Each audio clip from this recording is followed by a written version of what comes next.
Record dulu ya.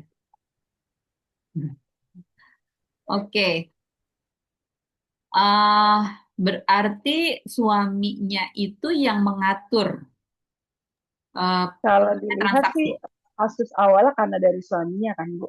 Hmm.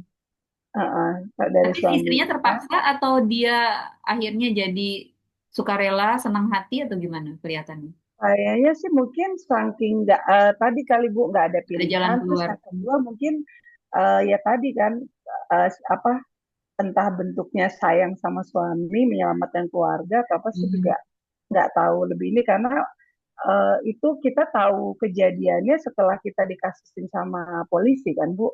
Akhirnya Oh, jadi jadi info-info saksi segala ya. macam. Iya, karena kebetulan pada saat datang pun memang datang cuma sama suami, nggak lama ada ibu-ibu masih agak muda sih datang kan kita pikir keluarga atau apa yang memberikan support itu kan. Hmm. Nah ternyata itu bagian dari itu tadi kesepakatan gitu. Oke. Terus pulangnya dijemput dengan oknum yang apa berbeda gitu. Tapi bagian Oh, dari itu tadi ternyata dia sindikat Bu. Jadi sudah astaga.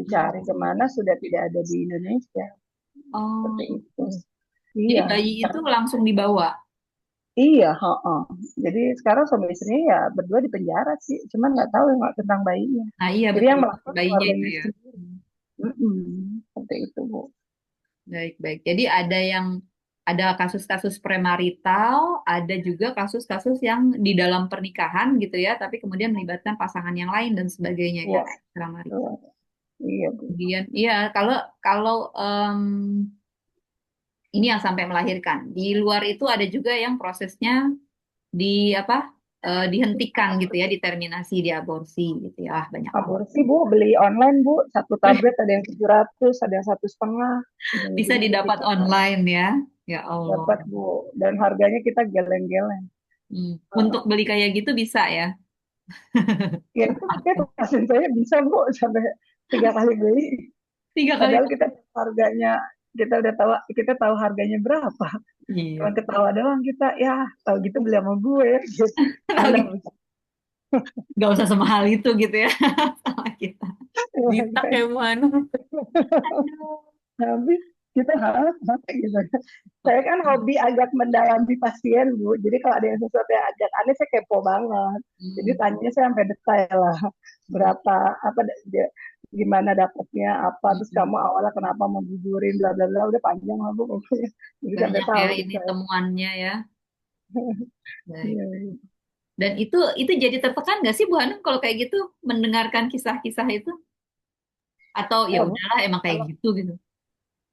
ya miris lah Bu, apalagi Oh, kalau kita apa hubungkan sama agama gitu kan Bu, gitu betul. kan kalau kadang saya ingatkan kan sedikit misal hukum anak-anak yang tadi kan tidak menikah Hmm. itu kan secara hukum waris, secara dia nanti menikah wali sampai ibaratnya tuh awal-awal saya sampai yang gemes Iya. itulah berbau-bau agama lah gitu, Hmm. panjang lah berintinya.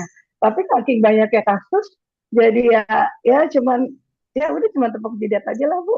Iya betul. Udah Dan udah saya bilang baca baca di apa di thread dan teman-temannya gitu ya di sosmed itu anak yang sudah besar yang tahu bahwa dirinya itu hanya punya ibu gitu, nggak jelas bapaknya.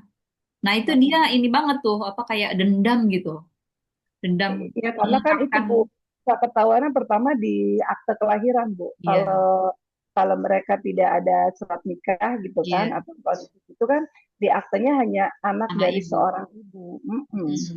Itu Betul. mungkin nanti mereka mulai kritisnya kok Nggak ada teman nama. saya ada ya mungkin awalnya kali ya Bu Jadi atau nggak ada tanggal bin nikahnya siapa, binti siapa gitu ya. ya iya Bin ada ibunya. iya kan dari situ aja suka kasihan sebenarnya Tuh. apa Tapi anak-anak yang korban. bagusnya mereka itu statementnya bilang gini, eh, apa mungkin iya saya dianggap dan dikatakan ya dikatain gitu ya sama orang itu dicap bahwa dosa zina itu apa namanya tidak berhenti jadi berlanjut ke keturunan berikutnya. Tapi dia merasa bahwa nggak boleh anakku nanti harus punya ya harus resmi gitu ya harus di dalam lembaga pernikahan yang halal dan seterusnya gitu. Nah itu jadi dampaknya itu bukan hanya pada satu generasi, tapi dia merembet ke generasi yang berikutnya gitu. Oke, ya kalau dilihat dari secara definisi, ini orang Indonesia mah udah jago banget ya membuat apa namanya rumusan, udah menandatangani segala macam bentuk-bentuk perjanjian, kesepakatan dan kebijakan, tapi pelaksanaannya nih yang masalah.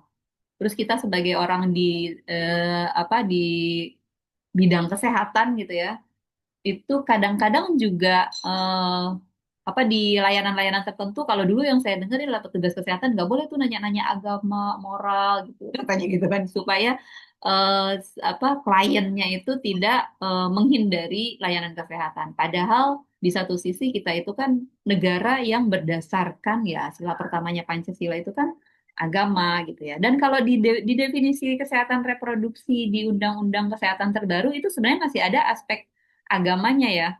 Kalau di definisinya kesehatan itu kan dulu di undang-undang yang nomor 36 tahun 2009 itu ada empat aspek, fisik, mental, sosial, kemudian religius. Nah, kemudian yang sekarang tidak ada religiusnya, jadi cuma tiga aspek. Tapi di definisi kesehatan reproduksi itu masih dipertahankan, masih ada apa unsur agamanya itu gitu. Jadi ya, eh, bagus sih kalau menurut saya kalau kita masih bisa menggunakan pendekatan agama. Gitu.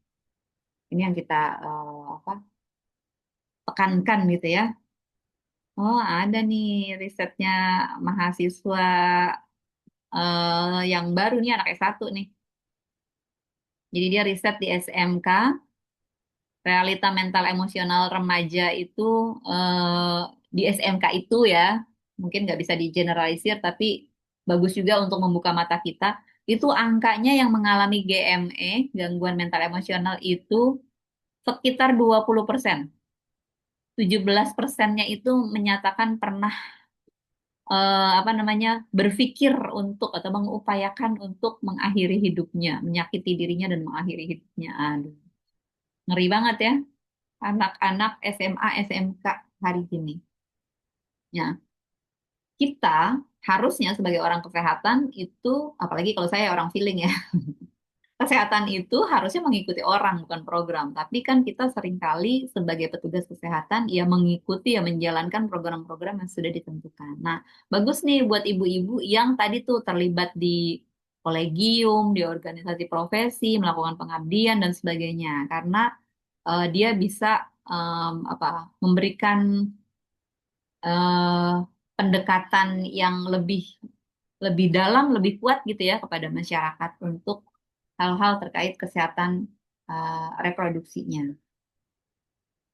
Nah, ini bisa dibaca nanti itu bisa disambungkan, bisa diklik ya. Nah, determinannya apa sih? Ya banyak ya determinannya aspek psikososial. Ini beberapa di antaranya yang cukup besar pengaruhnya ya. Tentu kemiskinan. Nah, kita tahu nih data resminya itu variasinya luar biasa ya, tergantung siapa yang ngeluarin data gitu, kepentingannya apa gitu ya. Kalau pemerintah ya kalau bisa jangan banyak-banyak Pak, angkanya jadinya agak-agak kecil gitu. Tapi kalau lembaga-lembaga independen misalnya, kemudian lembaga-lembaga dari luar itu bikin riset atau bikin survei, angkanya itu bisa jadi jauh lebih tinggi.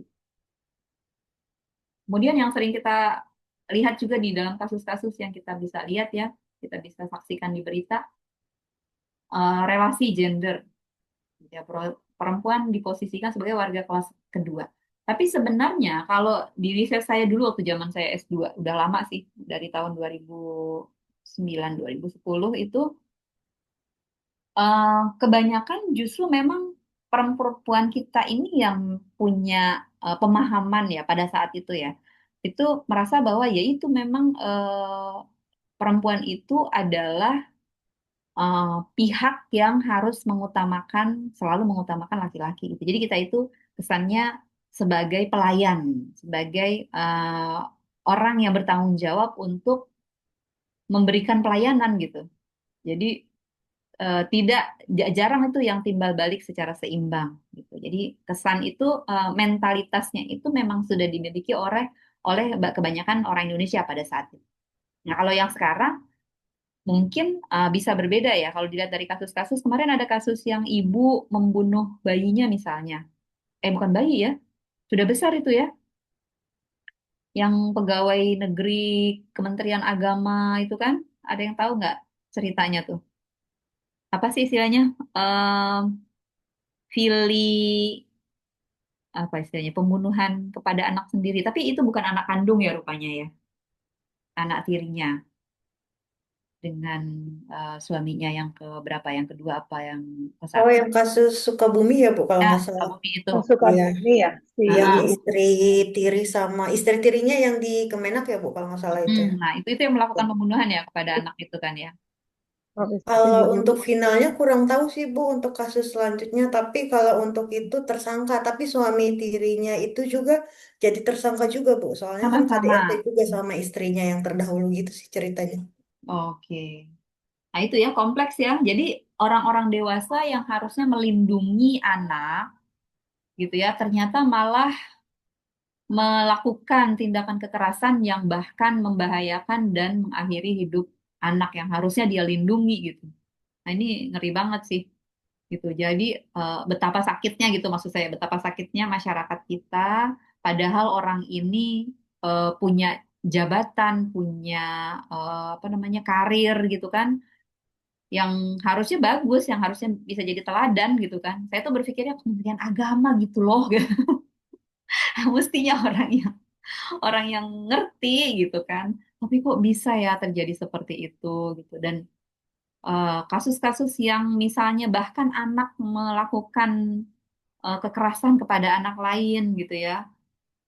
Bahkan yang juga dilakukan oleh perempuan. Biasanya kalau kita berpikirnya perempuan itu jadi korban. Kalau sekarang ya laki-laki juga sama aja ancamannya gitu, sama saja potensinya gitu. Jadi ini luar biasa dan itu menurut saya menjadi penting buat kita antisipasi terutama dari lingkungan terdekat kita sendiri dulu gitu.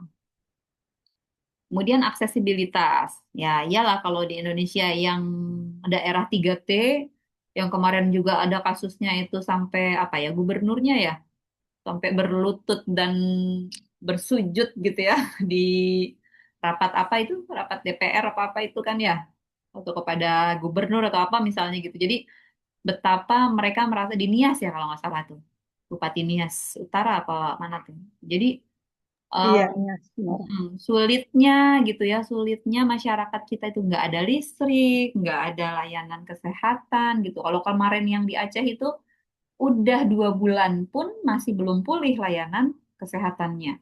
Jadi masih ada orang-orang sakit dan orang-orang yang mungkin sudah mengalami kondisi-kondisi tertentu ya kecelakaan dan sebagainya sebelum bencana yang akhirnya tidak bisa dirawat di rumah sakit. Akhirnya dia masih di Menasah udah 2 bulan itu gitu. Kasihan banget.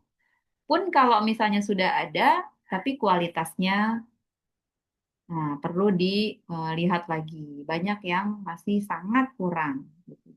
Dan kemudian kebijakan-kebijakannya juga, misalnya tadi tuh, untuk layanan eh, apa namanya alat kontrasepsi. Sekarang gimana kalau di layanan kesehatan?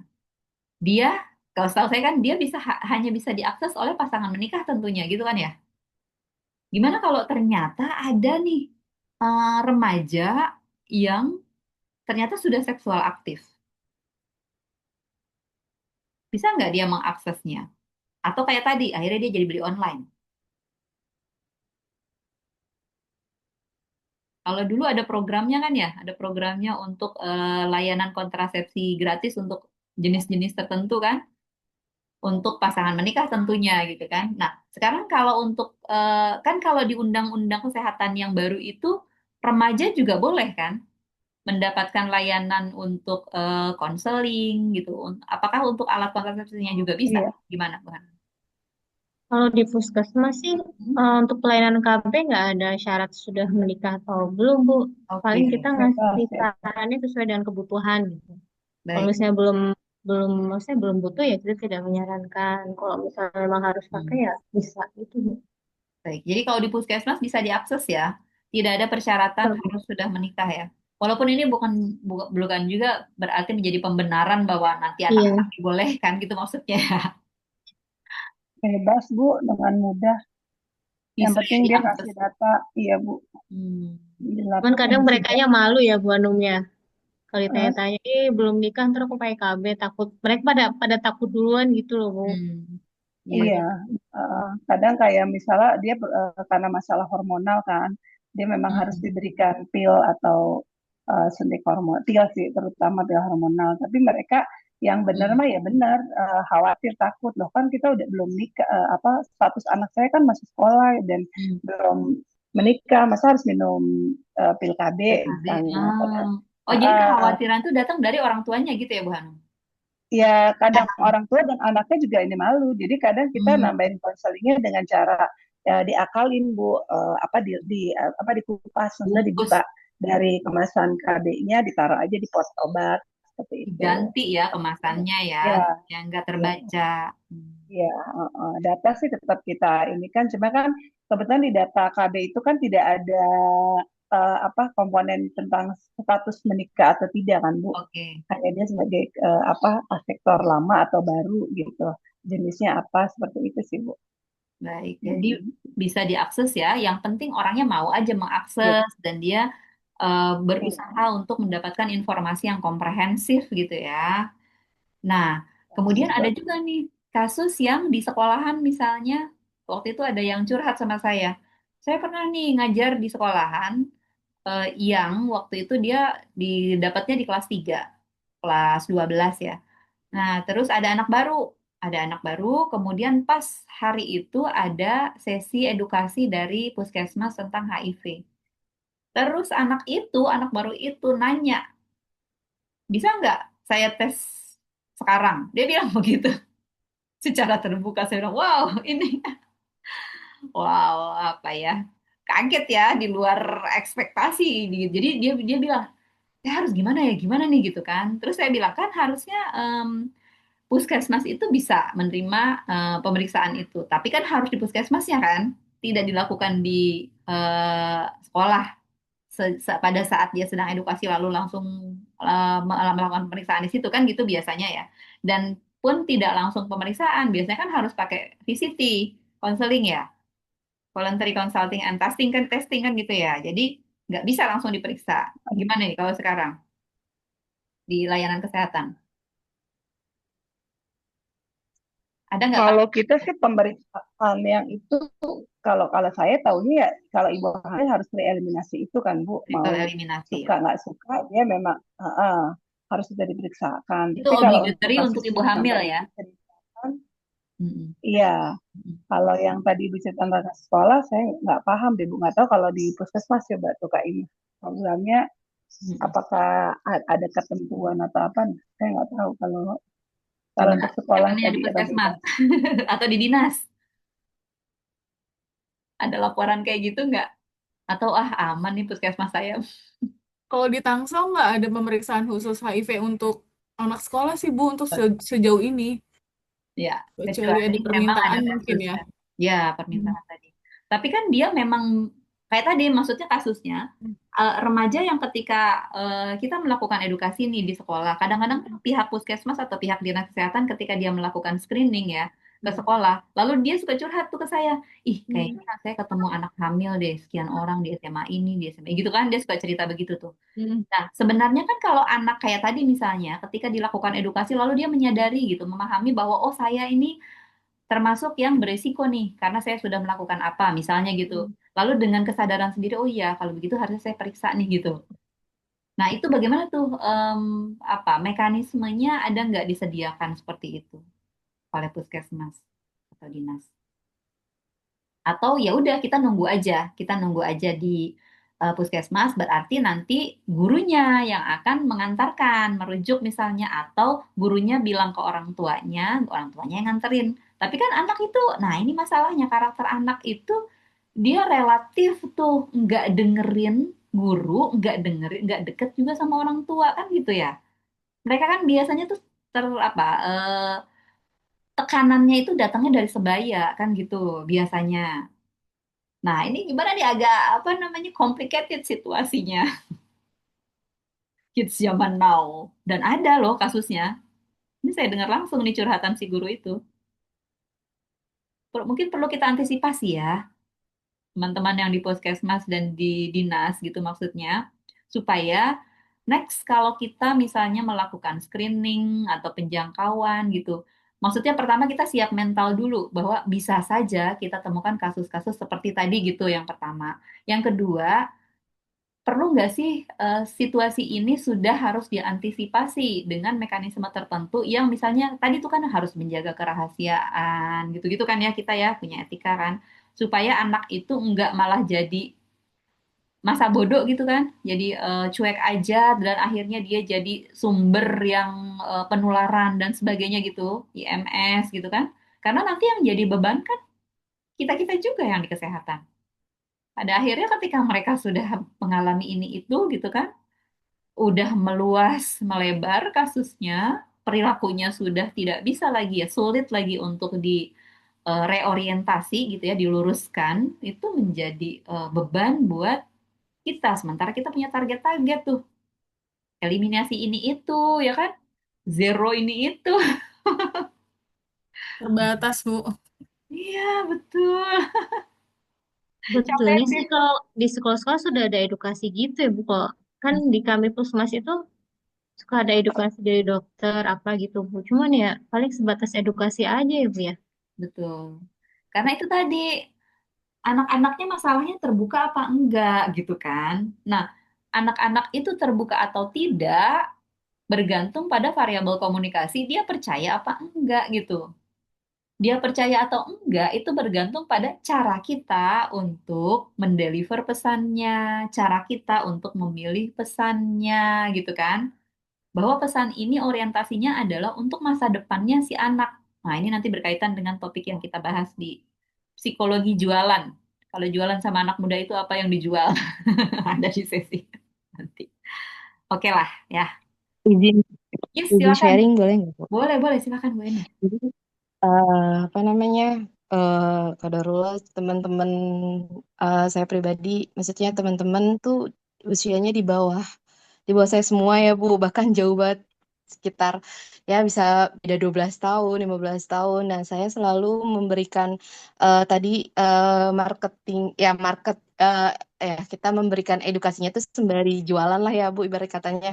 Karena kan bagi mereka kan kayak kesehatan reproduksi itu kan tabu dan apalagi kan Ibu pernah menyampaikan bahwasannya mereka tuh bisa lebih pintar daripada kita mengenai KB dan yang lain-lainnya gitu. Tapi kan tidak tidak sedekat itu untuk bisa cerita sama kita. Jadi saya menempatkan diri saya buat ke mereka itu ya udah kita teman, kita sharing dan bahkan selalu mengingatkan bahwasannya kalau kita bisa jaga diri kita baik-baik itu kita bakalan jadi orang sukses. Bahkan saya berusaha buat ngajak mereka untuk yuk terbuka sebenarnya permasalahan kesehatan reproduksinya itu seperti apa, terus bagaimana jangan tabu untuk mencerita. Ya udah anggap aja saya ini orang yang ya udah saya ini tenaga kesehatan. Mungkin kalian teman-teman pada sungkan untuk cerita sama dokter, tapi ya udah kita itu temen. Tapi anggap aja ketika apa namanya ketika kita sedang ngobrol butuh konseling tentang kesehatan, tanya-tanya ya langsung aja. Dan alhamdulillah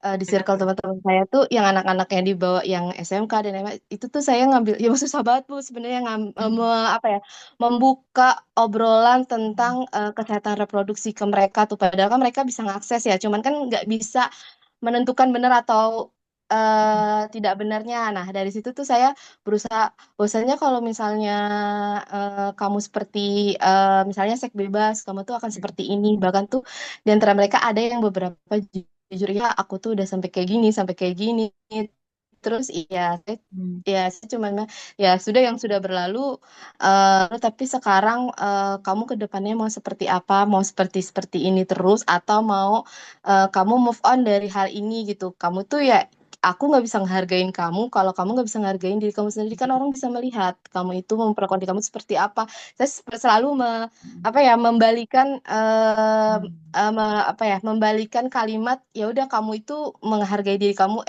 menilai diri kamu tuh seperti apa ya itulah yang saya nilai gitu karena ya tadi yang berkaitan juga saya kan itu ya Bu ya thinking extrovert, jadi kayak menganalisa orang itu tuh kayak dari omongannya itu tuh saya menganalisa banget, oh Hmm. kayaknya dia tuh ada say something nih kayak gini, makanya saya berusaha buat gali-gali-gali sampai pada akhirnya ya mereka mereka cerita sendiri sih Bu, gimana mereka diajakin seks bebasnya, terus gimana orang tua mereka, ya complicated sih Bu sebenarnya dari psikologinya ya tadi, eh mungkin di rumah itu peran orang tua ya peran sebagai orang tua, tapi ternyata tidak bisa menjangkau peran di luar rumah itu sendiri gitu orang tuanya, dan mereka tuh menganggap ya udah orang tua gue percaya, yang penting gue jalan ya gue nggak ngapa-ngapain, padahal sebenarnya nggak ngapa-ngapainnya itu ternyata tuh lebih dari nggak ngapa-ngapainnya dari mereka gitu.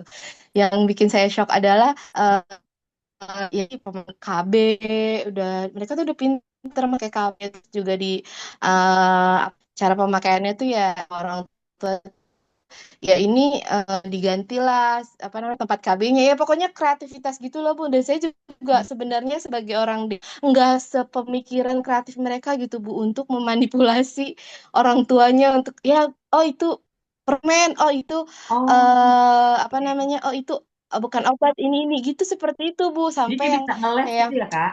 iya ya berarti sebenarnya iya, jadi KB-nya itu tuh dibuat ya udah Bu, jadi tuh dia KB-nya tuh dibuat kayak ya tempat permen misalnya Dimodifikasi. dijadiin KB gitu. Heeh. Dimasukin ke Iya, tempat permen gitu. kan Oh. memanipulasi kita ya. Makanya jadi kayak oh ternyata tuh mereka tuh lebih kreatif dari kita, dan kitanya yang itu harus peka gitu, dan itu yang Betul. memang terjadi di sekolah-sekolahan tuh seperti itu. Bahkan ada yang ya aku nggak tahu ya di Jakarta Selatan itu tuh udah dicap satu sekolahan itu yang memang anak muridnya tuh dengan kesehatan reproduksinya itu di perempuan ya, anak-anak perempuannya itu Astaga. MBA-nya itu besar Bu, jadi makanya fokus ke acara fokus ke sekolahan itu, dan tapi ya, walaupun tenaga kesehatan atau dinas dan pendidikannya sudah fokus, tetap aja ternyata tidak bisa menjangkau, Bu. Tidak Hmm. bisa menjangkau untuk apa ya, menjangkau. Ya udah, jangan jangan ada korban selanjutnya lagi, itu tuh nggak bisa, Bu, Nggak ternyata bisa. gitu. Dan Nggak bisa itu dipotong sampai gitu detik ini maksudnya tuh, ya. Rantainya ya. betul. Nah, justru malah ya kita udah memberikan edukasi dan Hmm. ke orang tua gitu. Ada yang memang ternyata tuh mereka mencontohkan orang tuanya seperti itu. Misalnya kayak orang tuanya udah bawa laki-laki yang bukan istrinya, bukan suaminya gitu, dan di depan anak-anak, dan anak-anaknya pun juga melakukan hal yang sama. Bahkan eh, orang tuanya ya udah, Jadi kita sama-sama. sama-sama ya udah gitu. Jadi ya iya gitu Bu. Jadi udah Oh. sama-sama ya udahlah, emang gua kayak gini ya anak gua kayak gini gitu, dan itu nyata Bu seperti itu. Jadi gimana ya? Gimana ibu Kita nyari tuh sekolahan menyentralkan ya. Iya, makanya sebenarnya kalau itu apalagi di sekolahan negeri ya, Bu. negeri Nah, ya? Hmm. iya, Terpandang kalau gitu. makanya kan Maksudnya betul favorit. itu juga itu salah satu sekolah favorit sih, Bu. Saya juga kaget itu gurunya sendiri yang membicarakan hal itu ke aku kan, karena kan ya Bagus. aku ya apa aku lah gitu, gurunya pun ya gimana ya Mbak, saya juga bingung gitu kan. Hmm. Udah tadi masalahnya kita sudah sering mengedukasi, sudah mendatangkan dinas kesehatan ya, Hmm. tapi balik lagi sih Mbak, peran kita cuma di sekolah, di luar sekolah dan di luar sekolah itu ya kita nggak bisa pegang hal itu. Jadi ya sebenarnya PR kita di tenaga kesehatan gimana kita bisa terjun di luar, di terjun di komunitasnya mereka, sebagai mereka sebagai teman yang bisa dipercaya, dan itu yang sulit buat apa ya Bu ya, membuat mereka tuh percaya kita tuh ya kita bisa membawa hal positif ke mereka, karena ya itu lagi sih kebalik lagi, karena tenaga saya kan tanda kutip ya udah nanti kalau gue cerita sama dia gue disalah-salahin. Nah, itu anak-anak zaman sekarang tuh nggak suka yang hal dia dia tahu dia salah tapi dia nggak suka disalahin Bu. Jadi Betul. gimana caranya kita kalau saya pribadi sih Validasi Bu perasaannya dia menganalisis dulu. aja gitu. Betul, saya dengerin dulu lah. Sampai terus Hmm. saya membalikan perasaannya dia untuk dia berpikir, ya udah kalau kamu punya perasaan kayak gitu, kenapa kamu seperti itu ya? Jadi Hmm. saya membalikan, ya udah kamu contoh deh orang-orang yang seperti ini, dia tuh dulunya seperti ini, tapi karena dia sadar kesalahannya dia bisa memperbaiki, akhirnya dia bisa jadi orang yang bisa terpandang gitu. Itu Hmm. yang saya selalu tekankan. Jadi saya nggak langsung ngejudge gitu, Bu, karena anak-anak zaman sekarang tuh kalau kita ngejudge mereka tuh bakalan udah ngeblok males kan? sama kita. Udahlah, gue Iya, nggak mau main lagi sama lu gitu. Seperti bikin itu sih, Bu, tembok. sharing dari aku. Oke, oke. Betul. Makasih Kak Enda. Baik, itu mungkin teman-teman nih, ibu-ibu pernah pernah dengar cerita dari Bu Dewi nggak? Yang salah satu sesi kami di apa namanya, di salah satu puskesmas yang sama Oda waktu itu, Riset dan Abdimah sama orang dengan Oda apa sih, Odif ya sekarang ya istilahnya, nggak boleh bilang Oda, orang dengan HIV. Nah itu salah satu sesinya itu sama Ustadz. Ustadznya datang, Ustadz dari UMJ gitu. Nah sama Ustadz itu dia dia bilang gini, eh nih kalau misalnya ada tamu, lagi pas ada tamu tok tok tok, pas kita buka pintu, tahu-tahu tamunya itu adalah malaikat maut katanya gitu. Nah terus malaikat maut itu bilang, kamu boleh request ke saya. Jadi kalau kamu mau apa namanya, meninggalnya kapan? Kalau kita boleh request, enak nggak tuh kayak gitu Bu? Enak nggak? Kita udah tahu nih kita bakalan mati kapan gitu. Gimana? Enak Enak nggak? Ibu, Enak udah kan ada boleh Bu. persiapannya Bu. Nah, jadi boleh, Kita dia harus. bilang, jadi setiap orang boleh menuliskan di situ kapan dia mau dijemput sama si malaikat maut itu.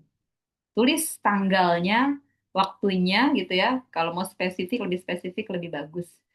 Nah, berikutnya adalah tulis dalam kondisi apa dia mau dijemput, katanya gitu.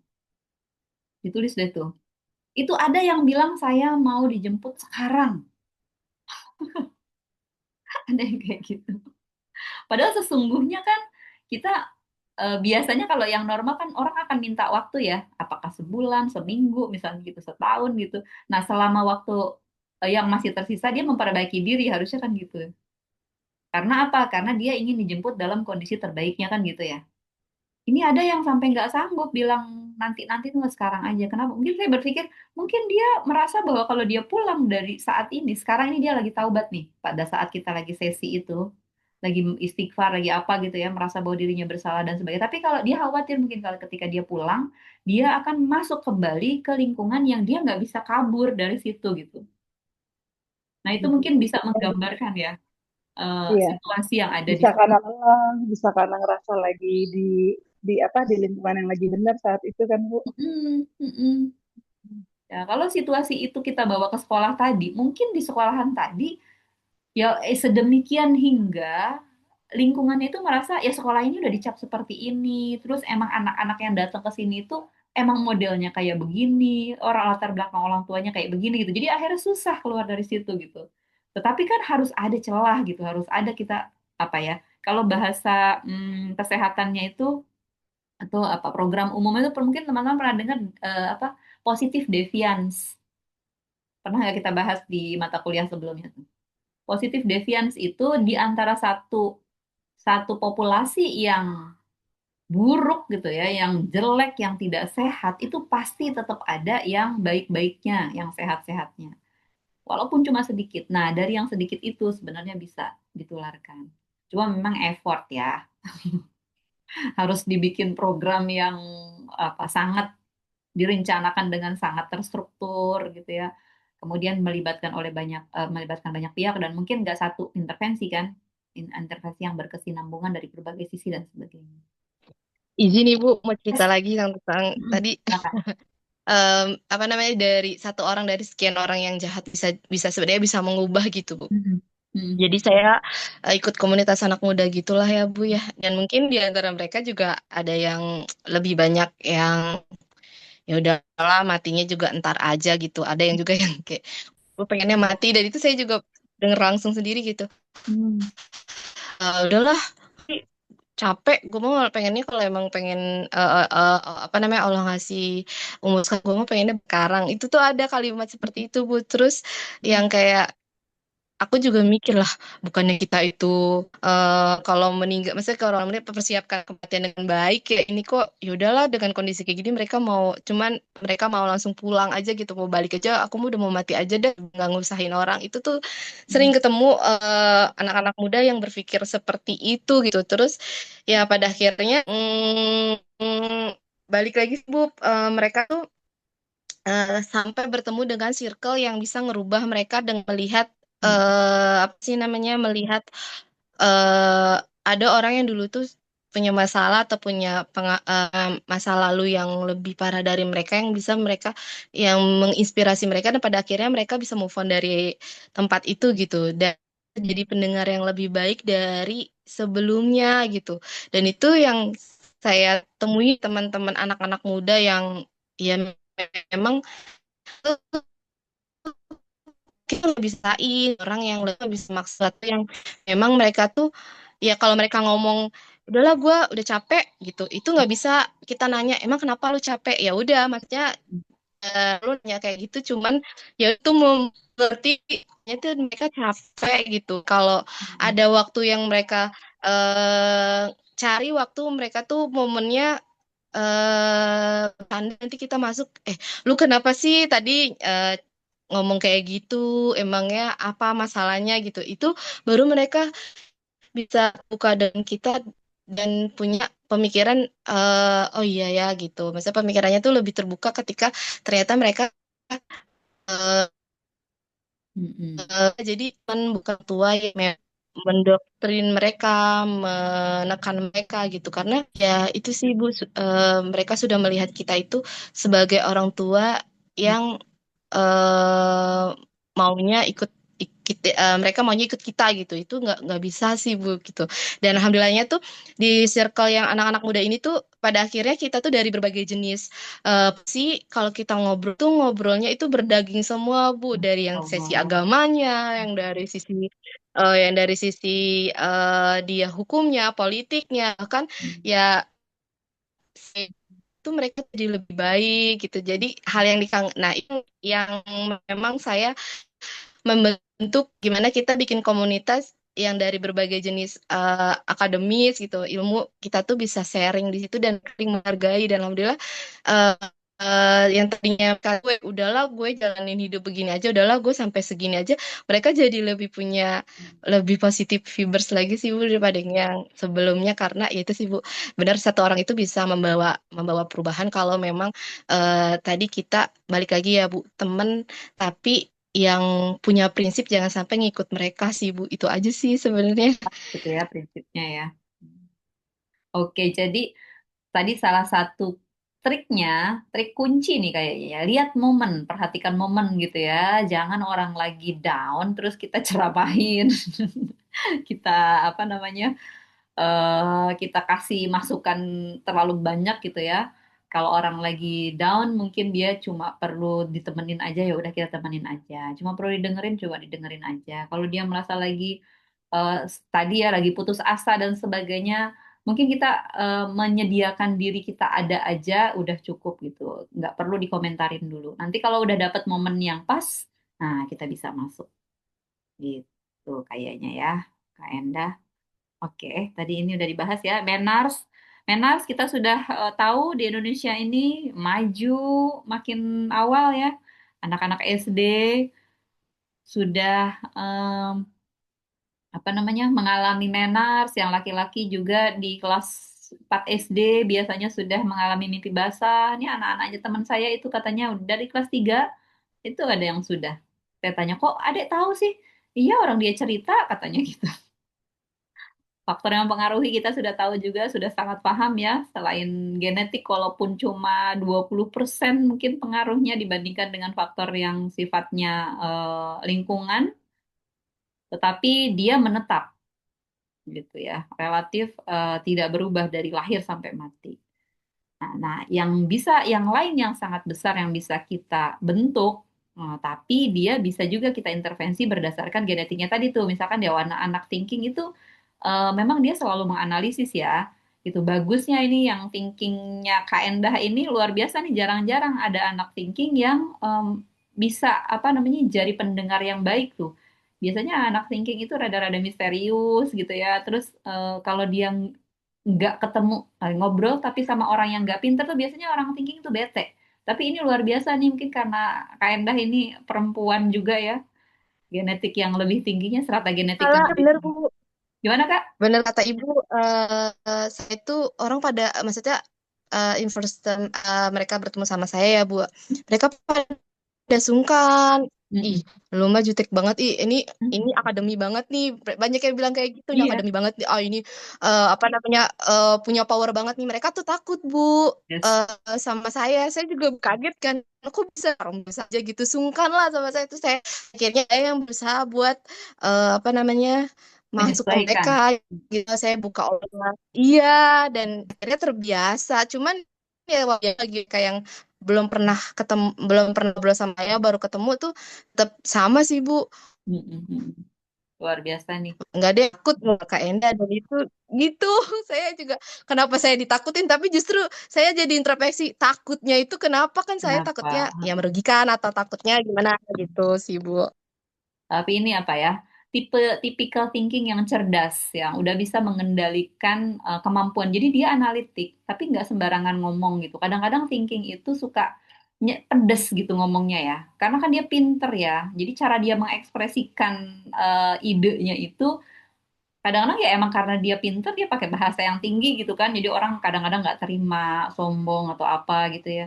Tapi ini luar biasa karena apa? Wawasannya juga terbuka, terus cara komunikasinya mungkin udah terlatih juga nih Kak Endah gitu ya, udah banyak menghadapi remaja dengan kelakuan yang banyak banget yang agak lain sekarang ya, jadi akhirnya bisa menghadapi deal with mereka itu ya dengan karakter yang aneh-aneh. Oke, ya begitulah remaja kita nih ibu-ibu yang punya anak masih usia TK SD, siap-siap ya nanti akan ada masanya mereka jadi eh, anak-anak yang wah luar biasa dah pokoknya. Nah ini kalau kita masuk ke KTD apa dampaknya? Tadi sebagian udah dibahas ya. Akhirnya jadi nggak bisa sekolah atau ya anaknya yang ditinggal kalau dia mau kembali ke apa sekolahnya gitu ya. Kemudian nanti juga hambatan-hambatan itu nanti bisa terjadi ketika mereka berkarir gitu ya. Jadi trauma-trauma masa dulu gitu ya, inner child dan sebagainya itu bisa muncul pada saat mereka menghadapi situasi-situasi di pendidikan lanjutan dan karirnya. Gitu. Bahkan mungkin juga apa namanya berkaitan juga dengan berdampak juga pada ekonomi jangka panjangnya gitu. Nah, tadi juga disebutkan permasalahan tekanan ekonomi ya, pinjol dan sebagainya gitu. Itu banyak banget itu kasusnya.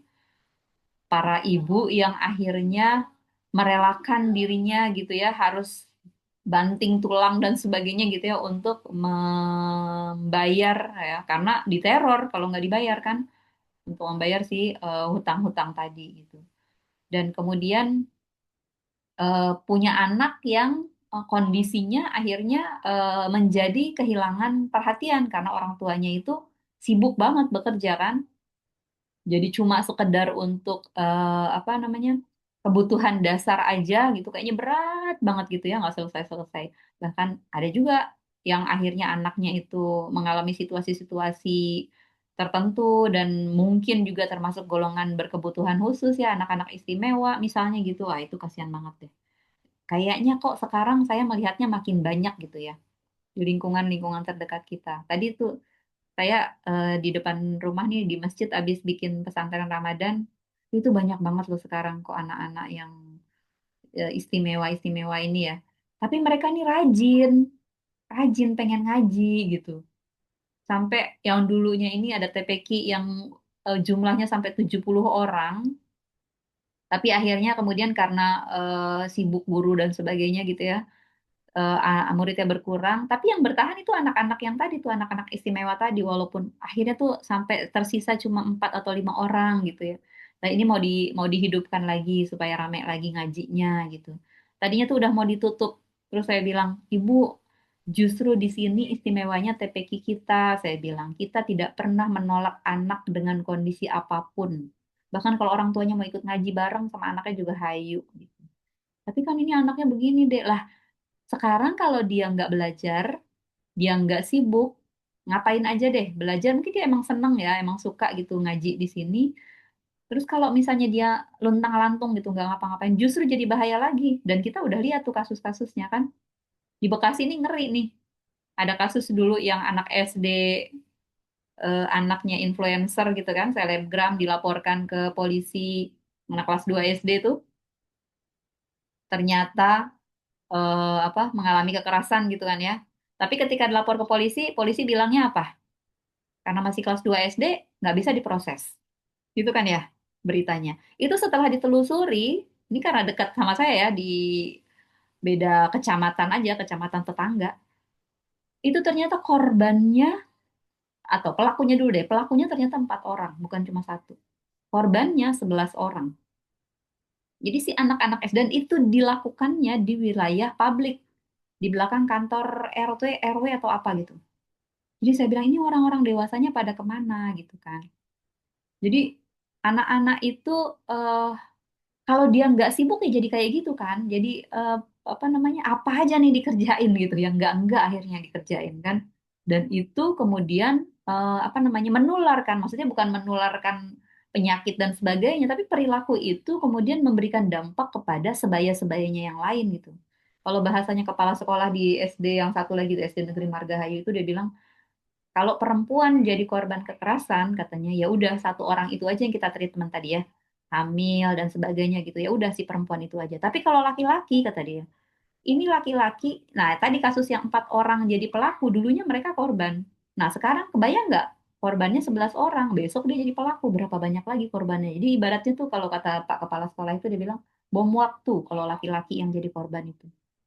Dia nanti menciptakan dirinya itu jadi bom di masa beberapa tahun, mungkin nggak terlalu lama, cuma beberapa tahun aja dia udah jadi pelaku gitu, yang sebelumnya jadi korban. Dan itu memang kejadian di sekitar kita gitu. Jadi betapa situasi-situasi ini menjadi apa sih overlapping gitu ya, berkelindan gitu ya. Habis udah kayak gitu lalu di stigma, dikatain. Nah, terus ada gangguan mental. Misalnya kalau yang kasus di salah satu pondok pesantren bahkan ya, anaknya sampai trauma, mengalami kekerasan gitu, terus anaknya dipindahkan nih. Nah, yang mengasuh anak ini, yang menanggung anak ini adalah neneknya. Kenapa? Karena bapaknya itu juga tertekan, depresi, karena dia berpisah dengan ibunya, si anak tadi. Jadi, kalau kata si nenek ini, dia jadi sekarang jadi menanggung anaknya dan cucunya kan gitu. Sementara dia cuma seorang guru gitu, gurunya juga di sekolahan swasta, yang mungkin berapalah gajinya gitu kan. Sementara anak ini sekarang si cucu ini harus dipindahkan ke sekolah lain kan harus bayar lagi, harus biaya untuk proses perpindahan itu kan fasilitasnya beda ya kalau boarding dan lain-lain gitu. Jadi eh, apa gangguan-gangguan mental, kemudian tekanan ekonomi dan sebagainya itu akhirnya menjadi beban seorang orang tadi yang udah harusnya udah mendekati usia pensiun gitu. Yang harusnya produktif malah mengalami situasi-situasi seperti ini. Belum lagi dia mengalami stigma tadi ya, anak-anak yang tadi tuh ya, anak yang lahir dari tidak jelas bapaknya, atau anak yang orang tuanya HIV, atau mungkin dirinya sendiri HIV gitu kan, yang didapat dari orang tuanya itu banyak banget. Saya melihat di puskesmas yang tempat kami ngambil data itu, anak yang dia pakai ini, pakai selang gitu kan ya. Saya tuh berpikir ini anak mengalami apa gitu kan. Ternyata itu selang memang untuk obat ARV-nya. Karena dia belum bisa menelan. Jadi langsung tuh dikasih melalui selang itu ke obat ARV-nya itu. Apa? Bukan obat kayak ARV. Kan NGT. Iya, pakai NGT. Jadi maksud saya tuh, ya Allah kasihan banget ini anak masih dari balita dia sudah mengalami situasi seperti ini gitu kan. Dia akhirnya jadi terbawa dengan situasi keluarganya ya, orang tuanya gitu.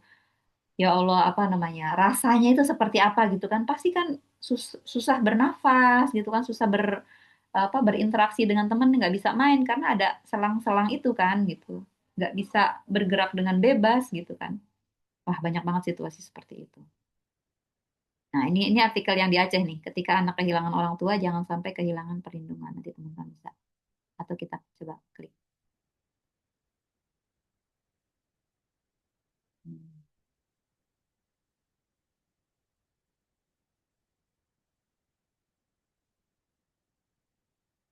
Hmm.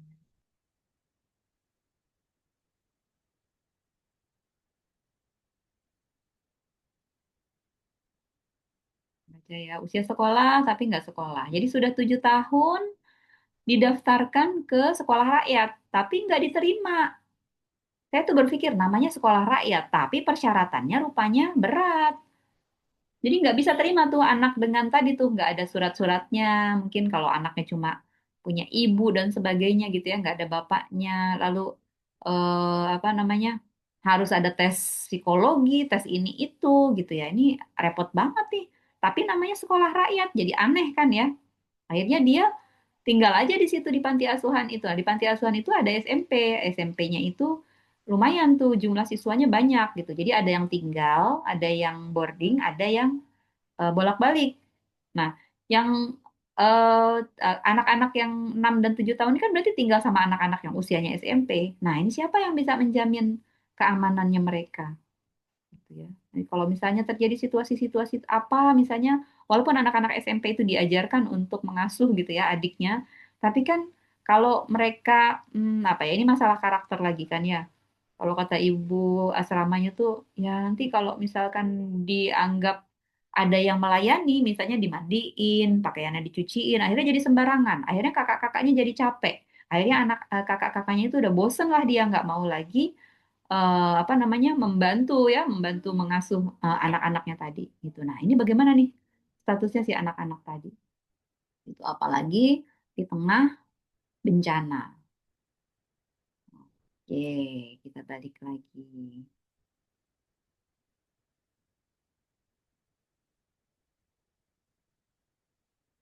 Nah, ini ya, titik buta dalam manajemen bencana. Jadi kerangka hukumnya sudah ada, tapi kenyataan di lapangan tidak ada shelter. Ada kabupaten misalnya Biren itu mereka tidak bikin apa bupatinya itu nggak mau bikin huntara dan hundar. Ini kan berarti udah 3 bulan lebih nih ya, udah masuk bulan puasa. Udah hampir 3 bulan mereka bencana dari apa November apa Desember kemarin tuh. Gitu ya. Jadi eh di mana mereka tinggal? Kasihan banget itu. Akhirnya Muhammadiyah tuh MDMC datang tuh bikin hunian darurat. Tapi kan hunian darurat tuh kondisinya kayak gimana gitu ya, nggak bisa tahan lah dia dalam seminggu 2 minggu udah kondisinya seperti apa, apalagi sampai bulanan. Ya, jadi kenyataannya luar biasa. Belum lagi orang-orang dengan situasi tertentu. Kemarin itu di klaster kesehatan reproduksi waktu bencana Aceh, bencana apa Sumatera, itu langsung keluar tuh, muncul tuh yang perlu apa namanya kondisi persalinan dan sebagainya, yang HIV dan sebagainya, kemudian yang talasemia coba, talasemia terus HIV juga, kan dia harus dapat darah secara rutin dan ARV. Wah, itu udah bingung itu cara treatmentnya seperti apa nih. Sementara layanan kesehatannya banyak yang rusak sama sekali. Nah, kita udah tahu nih standarnya ya untuk PPAM ya, paket pelayanan awal minimum, Kespro. Untuk perawatan ibu apa, untuk KB apa gitu ya, untuk layanan perlindungan apa aja ya. Ya itulah sekedar apa namanya hmm, di atas kertas ya itu jadi kebijakan dan aturan yang kemudian pelaksanaannya itu masih perlu perjuangan gitu ya. Nah, seruan untuk kerja call to actionnya sekarang. Yuk kita integrasikan screening psikososialnya. Masukkan penilaian kesehatan mental. Sekarang udah ada ya, sekarang udah ILP. Jadi mudah-mudahan benar-benar dilaksanakan dan bisa teridentifikasi sejak awal, jangan nunggu parah. Udah GMO 20% itu kalau saya bilang sama anak-anak, hati-hati ini nanti calon-calon kalau dibiarkan bisa jadi apa namanya ODGJ kan bergeser jadi ODGJ ntar malah repot semua gitu. Terus Di pendanaan, Depok oke jadi ya kan? tinggi Ya. banget, Maksudnya kan tinggi gimana gimana Kak? di Depok Angkanya kasus banyak ya? ya anak muda Bu semuanya pasca pandemik. Oh gitu ya? Iya, banyak banget, Bu. Dan Kenaikannya berapa persen Kak? aku sih kurang tahu ya, Bu. Cuman Mm-mm. eh, cerita sama relawan ambulan, dia bilang, Hmm. mereka bilang, aku tuh sehari bisa 3 kali Angkut ya. apa namanya, ngangkutin apa kataku gitu kan, pakai ambulan. Orang gila kata dia Allahu gitu. Terus Akbar aku bilang, orang kabiro. gilanya gimana? Ya seumuran anak-anak muda gitu yang Oh masih gitu ya. eh, di bawah 30 lah gitu. Ya ya Kok dua bisa ya? puluhan Aku, belasan. iya, serem banget aku jadi terus Tapi karena sering jalan kaki kan kalau sore dan emang beneran banyak banget Bu anak-anak apa namanya orang-orang gangguan jiwa dan bahkan anak-anak kecil, makanya aku nggak setuju banget sama Depok yang hmm, kota kotanya anak-anak gitu karena katanya ramah anak-anak ya. ya Ternyata tidak layak ya. tidak layak banget Bu karena saya pernah ngobrol dalam 3 jam itu bisa kali 20 anak-anak itu pada ngamen atau kayak Allahu Akbar. Jadi dia kayak lewat-lewat datang pergi gitu. iya, jadi Hmm. bergilir gitu kayak, aduh, gimana ya ini pemerintah? Aduh, saya nggak setuju dengan kota ramah. Labelnya ya nggak sesuai ya. Hmm. Lucu banget Bu kalau inget. Masa ya, maksudnya kita nggak kasih aja tuh mereka nungguin gitu. Bahkan Hmm. kadang narik-narik baju gitu. Ya gimana ya Bu? Ya udahlah aku gak ngerti deh aku sama Depok tuh. Serba salah ya. Tapi Heeh. kalau dikasih sekali Kak, nanti yang lain datang kan? Betul, betul, Datang betul Bu. dan ngantri gitu. Itu tuh Iya, mantap itu masalahnya. sebenarnya. Iya, jadi begitu sekali dapet, nanti antri deh yang belakang dan nggak berhenti-berhenti. Makanya tadi bisa sampai 20 karena baik hati akhirnya jadi kejebak ya. Nah, itulah situasinya. Jadi ya itu. Tapi ada loh tempat yang tidak ada pengemis, tidak ada tuh yang minta-minta sumbangan dan sebagainya, yang bersih-bersihin kaca mobil dan sebagainya kalau lagi lampu merah. Itu saya datang ke Pulau Tidore. Nah, kakak mungkin ada yang pernah datang ke sana. Itu udah ribuan tahun ya, dari masa kerajaan-kerajaan zaman dulu itu kan. Pernah dengar ya, Ternate, Tidore. Sebenarnya kan ada 4 kerajaan di situ ya. Cuman Tidore itu yang wilayah kekuasaannya paling luas kan. Dan ketika saya datang ke Pulau Tidore, itu luar biasa. Kondisi apa sih bangunan gitu sebenarnya tertata. Tapi kalau kita tuh misalnya di kampung saya lah, misalnya gitu ya di Bekasi gitu, 2 tahun nggak pulang. Waktu itu saya sekolah di Bima tuh SMP SMA. 2 tahun nggak pulang, balik ke Bekasi, udah nggak kenal lagi wilayah. Udah banyak bangunan baru, udah berubah di sana sini gitu ya. Makin lama makin bagus, cakep gitu ya. Tapi makin lama makin kumuh, makin penuh kan gitu. Nah di Tidore itu enggak, segitu aja katanya dari zaman dulu sampai sekarang. Gambarannya itu seperti itu. Luar biasa tuh cara mengatur supaya masyarakatnya itu bisa stabil gitu ya, stabil, mungkin stabil jumlahnya, stabil apa namanya, sosial ekonominya gitu ya, politiknya juga aman, tidak, relatif tidak ada kriminal, nggak pernah katanya karena susah, itu kan pulau ya, jadi kalau misalkan pun ada kriminal ya dia mau lari kemana, pasti ketemu emang di situ-situ aja tempatnya gitu kan, 2 jam 3 jam muterin itu udah selesai semua itu seluruh pelosoknya Tidore katanya gitu kan. Ya juga sih saya bilang. Tapi beda kalau di Ternate kan masih ada ya. Masih ada kita dengar berita-berita tuh di Maluku Utara, di Ternate gitu kan, kejadian-kejadian. Cuman lucunya kalau di Ternate tuh bercanda-bercandanya gini. Jadi kalau kamu pacaran, terus kamu putus, nanti besok-besok ketemu tuh, pasti ketemu lagi sama mantan kamu. Ketemu terus gitu loh maksudnya. Katanya gitu bercandanya. Kenapa ya? Karena pulaunya ya segitu-gitu gitu. Gitu aja. Jadi pasti ketemu juga. Nah, itu apa namanya? Anekdotnya mereka di Tidore dan Ternate. Oke, jadi ya kita upayakan program-program juga yang berbasis sekolah gitu ya, yang intrakurikuler, yang ekstrakurikuler dan co-kurikuler. Sebenarnya sih banyak sih saya lihat sekarang sekolah-sekolah yang udah membiasakan berbagai hal ya, membiasakan sholat duha, ngaji, segala macam gitu. Kemudian apa namanya kalau anak-anak laki-laki Jumatan, anak perempuannya ada keputrian, ya rohis dan sebagainya. Sebenarnya sudah ada. Tapi ya seperti tadi, kalau misalnya di sekolahan yang sudah dicap ya, di label sebagai sekolahan dalam tanda petik eh tempatnya, lokasinya orang yang demikian ya, ya akhirnya jadinya susah untuk keluar dari cap itu. Dan kadang-kadang mereka bangga ya. Oh di Jakarta tuh aneh ya. Beberapa tahun yang lalu ada anak UNJ tuh bikin artikel minta saya jadi reviewer. Dia nulisnya tuh eh bejat.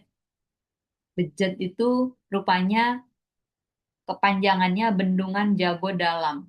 Jadi wilayah-wilayah di Jakarta itu disingkat, tapi singkatannya itu kata-kata yang nasty gitu ya, kata-kata yang jorok gitu kan. Tapi mereka bangga dengan kata-kata itu. Nah, itulah saya ngeri ya mulutnya itu ya bahasanya kids zaman now gitu ya. Astagfirullahaladzim sudah mendekati akhir zaman sepertinya. Oke, bersama kita dapat mendengar Pergeseran adab ya, Bu. pergeseran adab bener. Udah apa namanya nir adab, nir akhlak gitu ya. Gak ada akhlak kalau bahasa zaman now juga ya. Oke, ternyata sudah hampir habis waktunya. Masih ada lagi. Ada yang mau disampaikan dulu? Kakak-kakak? Bu, maaf. Yes, silakan. Tugasnya masih bingung, Bu. Itu Ya, yang bagaimana? mana nih? Yang mana? Kalau Tugas yang di yang masih lama survei waktunya nggak apa-apa. terus. Yang survei ya, oke. Ah. Iya, Ibu. Harus bagaimana ya, Bu? Itu kan ada analisisnya, ada 4 poin ya, Bu. Itu menganalisisnya bagaimana? Itu deadline-nya masih lama kan ya, Kak?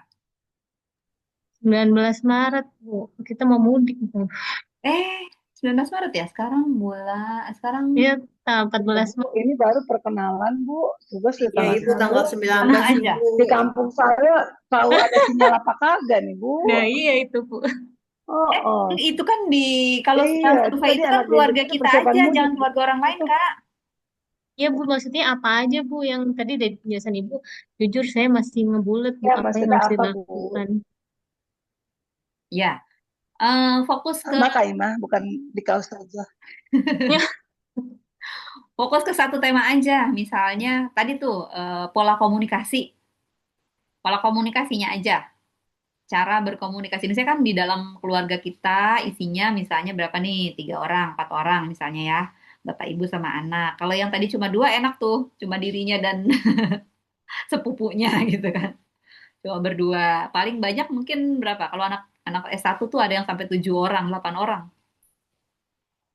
Berarti sebanyak jumlah keluarga, Bu. Banyak jumlah keluarga. Oh my God. Wah, Ibu, berapa Kak? Ibu Kak Julbani kalau berapa anggota keluarganya? Yang Ibu tinggal kalau bareng kita kan, Bu? Dia tinggal Yang bareng tinggal kita. bareng kita. Yang tinggal yang bareng tinggal kita Termasuk ya. bareng kita kan, Bu ya?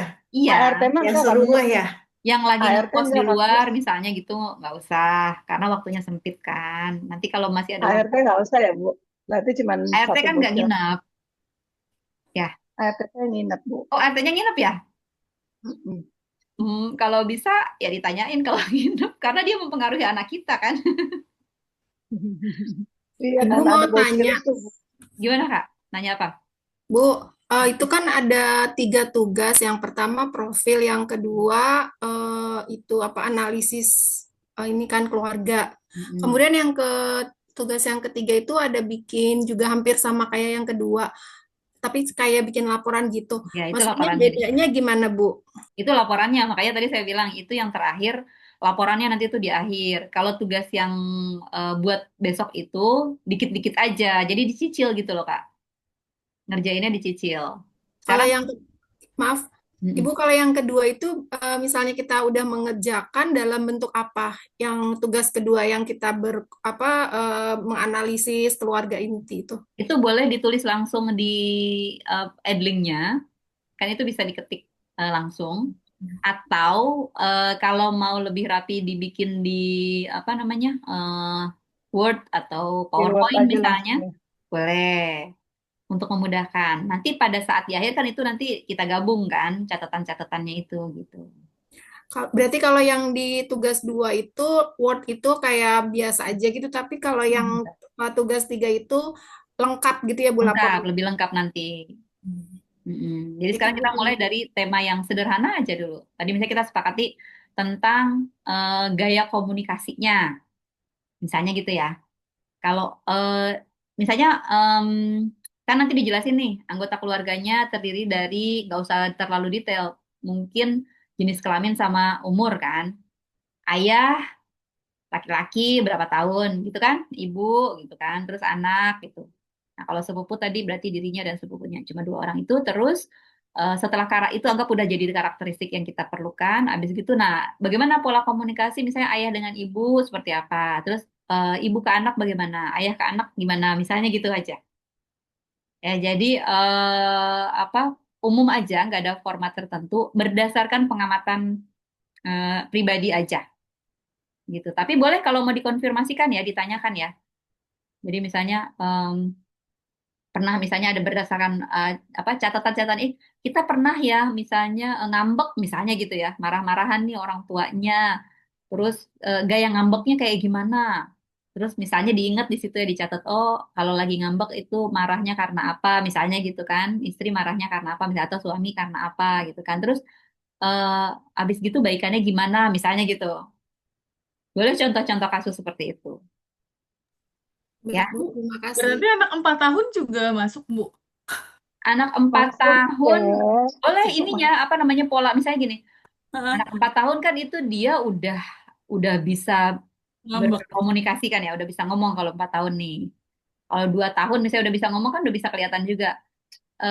Misalnya anak ini nih picky eater misalnya. Hmm. Nah, anak ini susah makan ini misalnya gitu.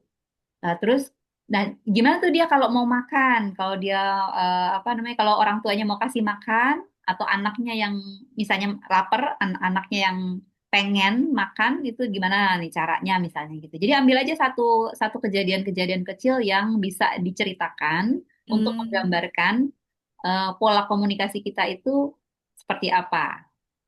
Ambil dari yang detail aja, boleh satu-satu cerita aja.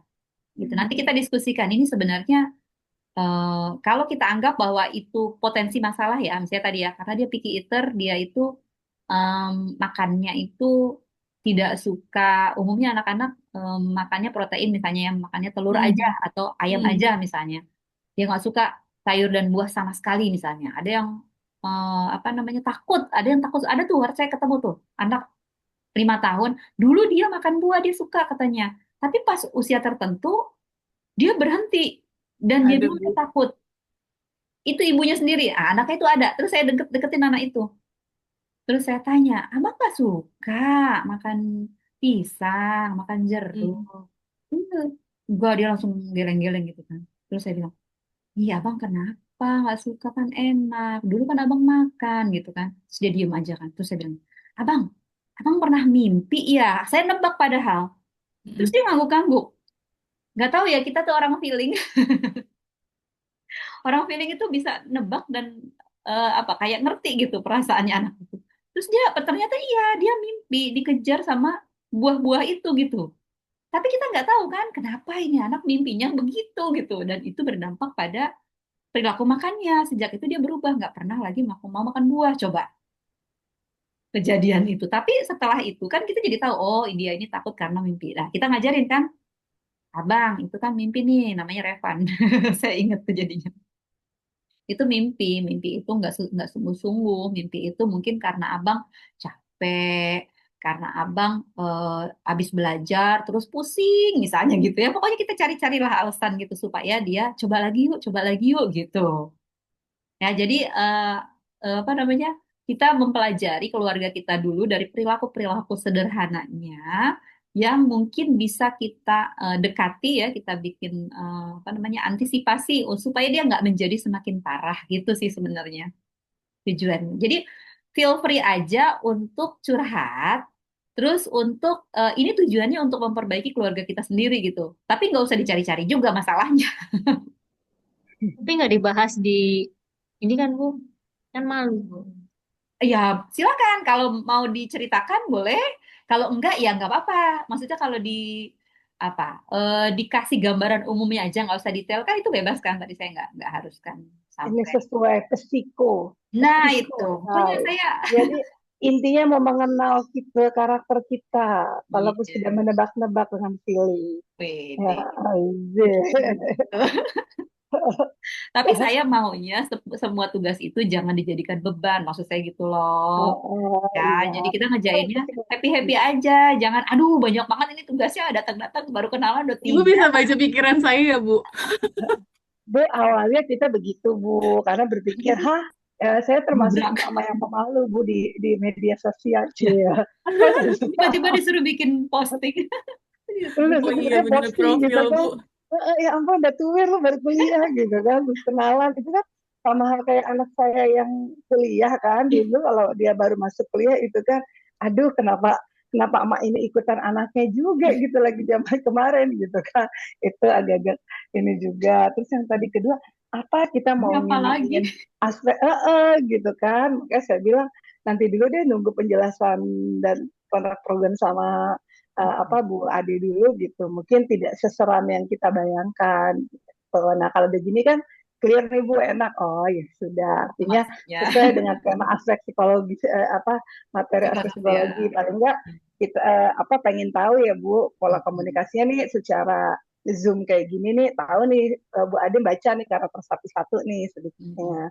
Nah di dalam keluarga sama nggak sih nih secara feeling Bu Ade nih terhadap kita gitu ya Bu ya. Iya, Makanya diambil secara ini aja. Oke Bu. jangan Kalau khawatir saya juga. Mm-mm. kalau saya kebetulan kalau mau diceritain yang sekarang di rumah berarti cuman ada bocil Bu. Sebenarnya Mm. uniknya perbedaan anak saya kan beda 16 tahun Bu. Mm-mm. Yang satu kuliah, yang satu masih ini bocil gitu Ya kan. Nah Allah, itu yang sangat luar biasa saya mendapatkan anak Gen Z dengan Gen Alfa. Alpha ya. Nah itu Ditambahin Bu komunikasi beta. gile. Jadi kadang parenting yang saya dapetin dulu gitu kan dengan zaman now itu gila beda banget. Kalau dulu kan anak Gen Z saya dulu itu kan saya lebih menghitungkan kalimat misalnya tolong, terima kasih, maaf gitu kan. Terus kadang-kadang mengkhawatirkan sesuatu juga Kak pastikan aman ya gitu. Bunda khawatir gitu. Itu yang terjadi dulu parentingnya. Saat sekarang sama anak saya terapkan di adiknya. Ya elah bun gitu Ya kan, elah, jangan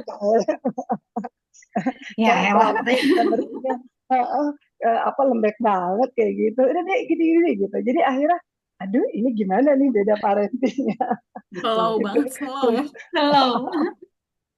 Kalau dulu gitu Cek.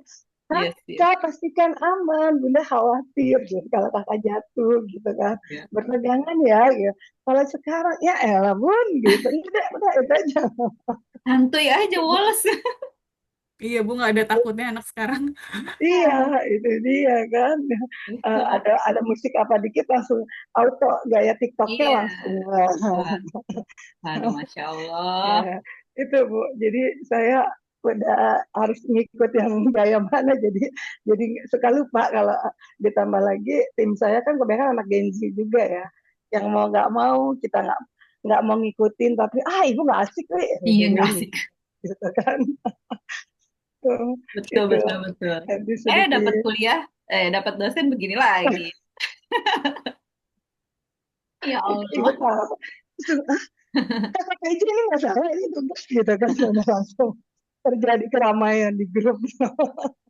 Oke, oke Bu. Baik ya. Dibikin asik aja ya Bu, dibikin asik nggak usah Dibikin terlalu jadi. asik, yang Oke, penting kepake. Yang penting kepake buat kita nih di keluarga kita gitu. Jangan sampai kasus-kasus yang tadi kita ceritain, kita udah ngomongin orang-orang, tahu tuh jangan sampai nih ter apa namanya apa terarah gitu ya. Jangan sampai kejadian deh nauzubillah min dzalik deh gitu kan. Kita antisipasi dari anak saya sudah hafal Bu. Kalau saya lagi nasihat itu, iya Bun, ada kasus lagi deketin. Bun, gerangan Bunda. Iya, oke Bun, iya. Aku ingat pokoknya semua yang Bunda itu udah di-cut Jadi duluan lagi. dicurhatin ya Kalau udah kasusnya. kejadian. Biar mereka tahu, biar Iya, mereka ngerti dan mereka kemana harus bertanya itu dia tahu kan, nggak perlu iya, mengandalkan pihak-pihak yang betul, tidak bertanggung jawab. betul, betul. Bu. Oke, kita Oke. mau lanjut lagi apa udah aja? Udah Bu sesuai Udah. kontrak. Saya mau Oke. bukur Bu, Nah, berarti sama ini. materi yang dari Kanvanya baca-baca aja ya. Nanti kalau ada yang mau ditanya boleh ya, karena mau mempersiapkan buka-bukaan. Udah Mau sore. hangout Bu, mau hangout kita Hangout. gercep. Iya, iya, ya Allah weekend. Izin Bu. Yes, Ibu izin Bu silakan. mau nanya. Boleh. Silakan Kayun. Iya, makasih Bu. Itu Bu yang tugas yang survei kesehatan keluarga itu bisa disajikan dalam bentuk tabel Bu. Boleh, boleh. Apa Boleh. aja bebas formatnya. Ya, baik Nah, makasih Bu. pokoknya eh, gimana enaknya? Kak Fitri mau ditanya apa lagi? Peneliti mah bebas, itu Iya langsung Bu. bentuknya tabel dan apa. Beda ya Bu Sangat ya. Kemarin Bu analitis minta sekali ya. itu minta apa namanya waktu deadline yang tugas yang kedua Bu, Boleh. kalau bisa jangan 19 Maret soalnya takut Ya, bablas gedebak-gedebuk di dapur iya. persiapan Lebaran malah lupa jadinya Bu. Siap-siap. Nanti saya Iya. extend seminggu. Oh iya. Ya, yang penting habis Lebaran lah Bu, Oh, jangan pas nggak apa-apa. habis Nanti kalau Lebaran. perlu di extend lagi, saya extend lagi. Kayak Oke, kemarin. terima kasih banyak. Kita masuk tanggal 25, Bu. Masih Iya. aman Oh lah. iya, iya. Perhelatan Menyesuaikan ya. terakhir. Ya, Bu. Oke. Nanti tugas-tugasnya boleh saya extend sampai udah masuk ke sesinya Bu Arum juga nggak apa-apa. Ntar saya titip. Yang penting dikerjain. Yeay, makasih Bu Ade. Sama-sama. Paling mengerti deh sama curhatan emak.